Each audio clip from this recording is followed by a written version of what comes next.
আমাদের দেশের জুলাই এবং আগস্টের বিপ্লবের যারা নায়ক, তাদের পরিণতি নিয়ে আমরা অনেকেই চিন্তিত।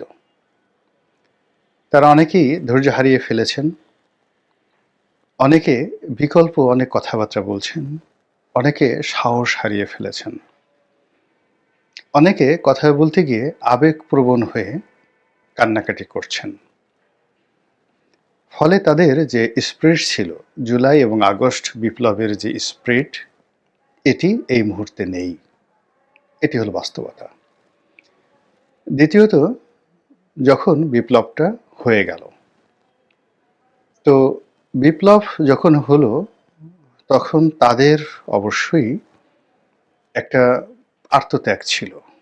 এটিকে আপনি যদি আরবিতে জিহাদে কুল্লিয়া বলেন, ঠিক ওই পর্যায়ে ছিল। অর্থাৎ তারা যখন রাজপথে ছিলেন, তখন তাদের জীবন মরণ সমস্যা ছিল, এবং জীবনের চাইতে মরণ তাদের কাছে ভীতিকর ওই মুহূর্তে মনে হয়নি।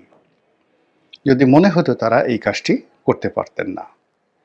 তারা উপদেষ্টা হবেন, এখন যে বিচার সালিশ করছেন বা যেভাবে গণভবনে যাচ্ছেন, বঙ্গভবনে যাচ্ছেন, দামি দামি গাড়িতে চড়ছেন, বা যত দুর্নাম বদনামের শিকার হচ্ছেন, এসব এসব কোনো কিছুই তাদের চিন্তা এবং মনোমস্তিষ্কের মধ্যে ছিল না।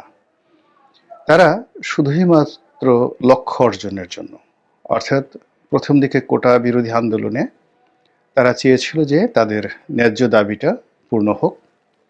পরবর্তীতে সরকার এটি এতটা জটিল এবং কুটিল করে ফেলে, যার কারণে পুরো আন্দোলনটি এক দফার আন্দোলনে পরিণত হয়। যখন এটি নেহাত কোটা বিরোধী আন্দোলন ছিল, তখন রাজনৈতিক দলগুলো নিরাপদ দূরত্বে নিজেদেরকে রেখেছে, যদিও সবারই মন ও সমর্থন ছিল। এই কারণে রাজনৈতিক দলগুলো রেখেছে যে বাস্তবতার নিরিখে রাজনৈতিক দলগুলো ভীত সন্ত্রস্ত হয়ে পড়েছিল, এবং সরকারকে চ্যালেঞ্জ করার মতো জুন জুলাইতে আসলে বাংলাদেশে কোনো রাজনৈতিক দল ছিল না। এই গেল এক। ২ নম্বর হলো যে রাজনৈতিক দলগুলো মনে প্রাণে চেয়েছিল যে এই কোটা বিরোধী আন্দোলনটি সফল হোক। তো সেক্ষেত্রে যদি প্রধান রাজনৈতিক দলগুলো তাদেরকে সমর্থন জানায়, সেক্ষেত্রে সরকার বলার চেষ্টা করবে যে বিএনপি এই কাজ করছে, জামাত এই কাজ করছে। এই জন্য তারা কৌশলে তাদেরকে মৌন সমর্থন দিয়েছে দূর থেকে, লজিস্টিক সাপোর্ট হয়তো দিয়েছে অনেকে, কিন্তু প্রকাশ্যে তাদেরকে কেউ সমর্থন জানায়নি। কিন্তু জুলাইয়ের মাঝামাঝি এসে যখন আন্দোলন তীব্র থেকে তীব্রতর হলো, ঠিক সেই সময় বিএনপির পক্ষ থেকে একেবারে প্রকাশ্যে তাদেরকে সমর্থন জানানো হলো। জামাত প্রকাশ্যে সমর্থন জানায়নি, কিন্তু এখন স্পষ্ট যে এই কোটা বিরোধী আন্দোলনের যে নেতাকর্মী, যারা মাস্টার মাইন্ড, তাদের একটা বিরাট অংশ জামাতের রিক্রুট ছিল, এবং জামাত প্রথম থেকে এটি গোপনে তারা এই আন্দোলনকে বেগবান করার জন্য যা কিছু করা দরকার সবই করেছে। কিন্তু প্রকাশ্য যদি কোনো রাজনৈতিক দল সমর্থন দিয়ে থাকে তাদেরকে, তাহলে বিএনপির মতো বড় দল প্রথম প্রকাশ্যে দিয়েছে। এরপর অন্যান্য ছোট রাজনৈতিক দলগুলো, তারাও নৈতিকভাবে তাদেরকে সমর্থন দিয়েছে, তাদের পক্ষে ছোট মিছিল করেছে, সমর্থন জানিয়েছে, এবং আন্দোলন যখন চূড়ান্ত পর্যায়ে গেল, তখন অনেকেই গ্রেপ্তার বরণ করেছেন। এবং আগস্টের ১ তারিখে এসে আসলে এখান থেকে কারোরই ফিরে যাওয়ার উপায় ছিল না। বিএনপির মতো বড় বড় দল, জামাতের মতো দল, তারা ভয় পাচ্ছিলেন যে কোনো অবস্থাতে যদি এই আন্দোলন অতীতের শাপলার মতো হয়, অতীতের গণজাগরণ মঞ্চের মতো হয়, ব্যর্থ হয়, এমনকি যারা বিশ্ববিদ্যালয়ের শিক্ষক, সাংবাদিক এই আন্দোলনের সমর্থন জানিয়েছিলেন, আগস্ট মাসের ১ তারিখে তারা সবাই বলতে গেলে মৃত্যু ভয়ে থরথর করে কাঁপছিলেন যে যদি ফেইল করে তাহলে তাদেরকেও আরেক দফা জেলে যেতে হবে। এবং বড় বড় রাজনৈতিক দলের মধ্যে বিভেদ ছিল, বিসংবাদ ছিল যে কি দরকার ছিল এই আন্দোলনে জড়ানোর জন্য। কিন্তু আল্লাহর অশেষ রহমত, বিজয়ী হয়েছে আমরা সকলে মিলে। আমরা সকলে মিলে বিজয়ী হয়েছি, কিন্তু বিজয়ী হওয়ার পর যে বিশৃঙ্খলা সাধারণত হয় সেন্ট্রাল কমান্ড না থাকলে। তো এই আন্দোলনের আমরা সফল হয়েছি, বিজয়ী হয়েছি, অভ্যুত্থানে আমরা বিজয়ী হয়েছি, কিন্তু আমাদের কোনো সেন্ট্রাল কমান্ড ছিল না। মহান মুক্তিযুদ্ধে যেভাবে একটা নেতৃত্ব ছিল, রাজনৈতিক নেতৃত্ব ছিল, সামরিক নেতৃত্ব ছিল, বেসামরিক নেতৃত্ব ছিল, অর্থাৎ আমলারা কাজ করেছে, সেন্ট্রাল ব্যাংক কাজ করেছে মুক্তিযুদ্ধে, রেডিও টেলিভিশনের কর্মীরা কাজ করেছে, সেনাবাহিনী কাজ করেছে, পুলিশ করেছে, ইপিআর কাজ করেছে, অর্থাৎ ইস্ট পাকিস্তান রাইফেলস কাজ করেছে, এবং আওয়ামী লীগের নেতৃত্বে সমস্ত রাজনৈতিক দলগুলো কাজ করেছে। ফলে পুরো মুক্তিযুদ্ধের ৯টি মাস কেউ কখনো পথহারা হয়নি। দেয়ার ওয়াজ এ গভর্নমেন্ট, বিপ্লবী গভর্নমেন্ট ছিল, এবং একটা ঘোষণাপত্র ছিল, বিপ্লবী ঘোষণাপত্র ছিল, বিপ্লবী সরকার ছিল, তার সঙ্গে বিদেশি পরাশক্তিগুলো ছিল, রাশিয়া ছিল, ভারত ছিল। কিন্তু এবারের ঠিক যে যুদ্ধটি এবং এবারে যে বিপ্লবটি বা গণ অভ্যুত্থানটি, এটির ব্যাপকতা বিশাল, এবং এইটা আমাদের অভ্যন্তরীণভাবে আমাদের বাংলাদেশে দ্বিতীয়বার কখনো ঘটবে কিনা জানি না, কিন্তু এই ঘটনাগুলো ঘটে গেছে, যার সঙ্গে বাংলাদেশের 18 কোটি মানুষের যে বিপুল অংশ এখানে আওয়ামী লীগকে তাড়ানোর জন্য সমর্থন দিয়েছে। আমার কাছে মনে হচ্ছে যে সেই ৭১-এর মুক্তিযুদ্ধের সময় এতটা সেই তুলনা করাটা ঠিক হবে কিনা, জনসমর্থন এককভাবে মুক্তিযোদ্ধাদের পক্ষে ছিল কিনা আমি বলতে পারবো না। ওই সময়ের যারা বিশেষজ্ঞ তারা বলতে পারবেন। আবেগ ছিল, যুদ্ধ ছিল, গেরিলা যুদ্ধ ছিল, কিন্তু রাজাকার আলবদর পাকিস্তান প্রেমী একটা বিরাট অংশ কিন্তু ছিল। কিন্তু এবার আওয়ামী লীগের যে 35% লোক যদি ধরা হয়, এই 35%-এর মধ্যে 5 to 10% হয়তো আওয়ামী লীগের পক্ষে ছিল, বাকি 90% লোক এই আন্দোলনের, এই অভ্যুত্থানের পক্ষে ছিল। কিন্তু এখন পুরো বিষয়টা বুমেরাং হয়ে গেছে এই 5 মাসে। এই বুমেরাং হওয়ার কারণ হলো যে যারা সমন্বয়ক, এই সমন্বয়ক বা এই বিপ্লবী যারা নেতা, তারা যাদেরকে বসিয়েছেন নেতা রূপে, সেটা ডক্টর মোহাম্মদ ইউনূস বলেন, আসিফ নজরুল সাহেব বলেন, অন্যান্য যারা বলেন, তারা কেউই এই তরুণ এবং যুব শক্তিকে ব্যবহার করতে পারেননি। দ্বিতীয়ত, এই যুবকদেরকে হুইপিং করা দরকার ছিল, সেই হুইপিংটা হয়নি।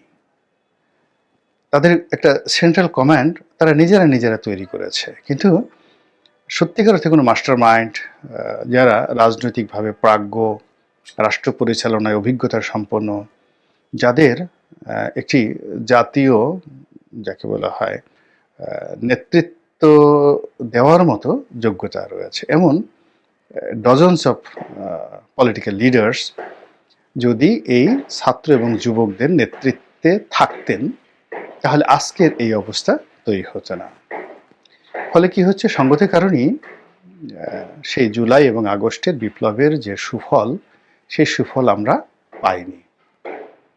প্রচণ্ড বিশৃঙ্খলা সারা দেশে, দেশের গত 20 বছরে যে সকল সন্ত্রাসী, গডফাদার, আন্ডারওয়ার্ল্ডের ডন যেগুলো আগে ছিল, যেমন আপনি একটা সময় টোকাই সাগর ছিল, মুরগি মিলন ছিল, একসময় সেই ডেভিড ছিল, একসময় পিসি হান্নান ছিল, তারপরে হান্নান ছিল, লিয়াকত ছিল, হেমায়েতুল্লাহ আওরঙ্গ ছিল, যারা আন্ডারওয়ার্ল্ড কন্ট্রোল করতেন। তো ওই আন্ডারওয়ার্ল্ডের যে এখন লেটেস্ট যে ভার্সন, যারা জেলখানাতে থেকে, দেশের বাইরে থেকে এই আন্ডারওয়ার্ল্ড নিয়ন্ত্রণ করতেন সীমিত আকারে, খুব সীমিত আকারে। এই জুলাই আগস্ট বিপ্লবের পর এরা অনেকে জেল থেকে বের হয়ে গেছেন, অনেকে বিদেশ থেকে দেশে এসেছেন, আবার অনেকে দেশ থেকে নিরাপদে বিদেশে চলে গেছেন, এবং একেবারে ম্যাজিক্যালি মানে জাদুকরীভাবে তারা যেখানে সন্ত্রাস আছে, চাঁদাবাজ আছে, যেখানে অস্ত্রের ঝনঝনানি আছে, এই জায়গাগুলো এই সন্ত্রাসী গ্রুপ দখল করে ফেলেছে। যেমন ঢাকা শহরের যত ময়লার যে পরিবহন ব্যবসা, সিটি কর্পোরেশনগুলোর ময়লার ব্যবসা, ডিশের ব্যবসা, ইন্টারনেট ব্যবসা, ফুটপাতে চাঁদা কালেকশনের ব্যবসা, এই পুরো কাজটাই সন্ত্রাসীরা নিয়ে নিয়েছে। এবং আরও আশ্চর্য করা ব্যাপার হলো যে আগে পুলিশ ফুটপাতে বসাতো, এখন এই ব্যবসাটা পুলিশের হাত থেকে সন্ত্রাসীরা নিয়ে নিয়েছে। এবং যেখানে আগে 3টি দোকান ছিল ফুটপাতে, এখন সেখানে 3-এর পরিবর্তে 10টি দোকান বসেছে। এবং গিয়ে দেখেন যে বড় বড় মার্কেটগুলোতে রীতিমতো কান্নার রোল। এর কারণ হলো ফুটপাতের ভিড়ের কারণে মার্কেট পুরো জনশূন্য। এখন এই যে সন্ত্রাসী বাহিনী তারা যে টাকাগুলো উপার্জন করছে, এগুলো পুলিশকে দিচ্ছে বা দিচ্ছে না এটা ভিন্ন প্রসঙ্গ, কিন্তু চাঁদাটা নিয়ন্ত্রণ করছে তারা। এবং এগুলো নিয়ে বেশ কয়েকবার মারামারি হয়েছে ঢাকাতে, ঢাকার বাইরে, এবং অনেক বড় বড় ব্যবসায়ীদের কাছে চাঁদা চাওয়া হচ্ছে এই সন্ত্রাসী সংগঠনগুলো। এখন এর দায় বিএনপির উপর আসছে, জামাতের উপর আসছে, আর সবচেয়ে বেশি আসছে সমন্বয়কের উপর আর যারা সরকার পরিচালনা করছে। এই বিশৃঙ্খলা থেকে বের হওয়ার জন্য সত্যিকার অর্থে আসলে কতটা কঠোর হওয়া দরকার। মানে এখানে আসলে ক্রস ফায়ার বা অন্য যে কোনো জিনিস আমরা অতীতে যেগুলোকে ঘৃণা করেছি সেগুলোর চাইতেও গুরুতর স্ট্রং একটা অবস্থা নিয়ে সরকারকে মাঠে না নামলে পুরো জনমত যারাই এখন ক্ষমতায় আসতে চাচ্ছেন এবং ক্ষমতায় আছেন সকলের বিরুদ্ধে চলে যাবে। এটা হলো বাস্তবতা। তো এই জন্য এই 2-3 মাস আগে আমরা যাদেরকে শ্রদ্ধা ভরে স্মরণ করতাম, তারা এখন অনেকের কাছে তাচ্ছিল্যের বস্তু এবং তাদেরকে নিয়ে অনেক সমালোচনা হয়। তো সেই অর্থে বিপ্লবের যে পরিচিত প্রায় 30-40টি মুখ, তার মধ্যে আরও যদি এই 30-40 জনের মধ্যে যদি আপনি আরও একটু উপরে উঠান, ধরুন আরও 20-25টি মুখ, এই 20-25টি মুখ এখন বলতে গেলে আমাদের কাছে তুচ্ছ তাচ্ছিল্যের বিষয় হয়ে পড়েছে। এবং তাদেরকে যারা ভালোবাসেন তারা অনেকেই তাদের ভবিষ্যৎ নিয়ে চিন্তিত হয়ে পড়েছেন। এখন তাদের ভবিষ্যৎ কি? তারা কি ছাত্র সংগঠন থেকে মূল রাজনৈতিক সংগঠন করার যে কথা আমরা শুনছি, তারা সেখানে সফল হবেন? তারা কি ভবিষ্যতে সরকার গঠন করতে পারবেন, বিপ্লবী সরকার? অথবা যদি নির্বাচন হয় তাহলে বিএনপি কি তাদেরকে মেনে নেবে, পুনর্বাসিত করবে? অথবা যে কথাগুলো শোনা যাচ্ছে তাদের সম্পর্কে, আল্লাহ মাফ করুক, তো তারা কোথায় যাবেন, কি করবেন, এই বিষয়গুলো নিয়ে আলোচনা হচ্ছে। এখন এই যে যারা বিপ্লব করেছেন, ইতিমধ্যে তাদের অনেকের কথাবার্তা আমরা শুনেছি, তাদের মধ্যে যথেষ্ট প্রজ্ঞা আছে, মেধা আছে, যোগ্যতা আছে, এবং এই অল্প সময়ের মধ্যে তারা অনেক কিছু তারা শিখে ফেলেছেন। দ্বিতীয়ত তাদের যে তিনজন উপদেষ্টা রূপে এখানে অংশগ্রহণ করেছেন, মূলত সফলতা ব্যর্থতা পরের ব্যাপার, কিন্তু তাদের অর্থনৈতিক দুর্নীতির খবর এখনো পর্যন্ত আসেনি, বা তাদের পিএস এপিএস থেকে শুরু করে কেউ এইভাবে দুর্নীতি করেননি, এটা সত্য কথা। কিন্তু রাজনৈতিক যে নেতৃত্ব তারা তো দুর্নীতিতে অভ্যস্ত। তো তারা ভবিষ্যতে এসে এই যে 3-4জন যারা দুর্নীতি করেননি বা যারা বাইরে সমন্বয়ক হিসেবে রয়েছেন, তাদের সম্পর্কে আমরা অনেক গুজব শুনি, কিন্তু সত্যিকার অর্থে হাতে কলমে তারা গাড়ি করেছেন, বাড়ি করেছেন, অমুকের কাছ থেকে টাকা নিয়েছেন, পয়সা নিয়েছেন, এইগুলো এখনো পর্যন্ত হাতে কলমে কিন্তু প্রমাণিত হয়নি। এবং এটাই হয়ে যাবে আগামী দিনে সবচেয়ে বড় সমস্যা। তো কাজেই প্ল্যান এ এখন হলো তারা যে রাজনৈতিক দল করবে সেটি যদি ফেল করে তাহলে তাদেরকে প্ল্যান বিতে যেতে হবে, আর যদি ফেল করার পরে তাদেরকে ভাগতে হয় তাহলে তাদেরকে প্ল্যান সি রাখতে হবে। তো এখন প্ল্যান এ বি সি যাই হোক না কেন, পুরো পরিস্থিতি এখন এরকম একটা জটিল আবর্তের মধ্যে ঘুরছে, যেদিকে যান না কেন সবাই আমরা ক্ষতির মধ্যে পড়ে গিয়েছি।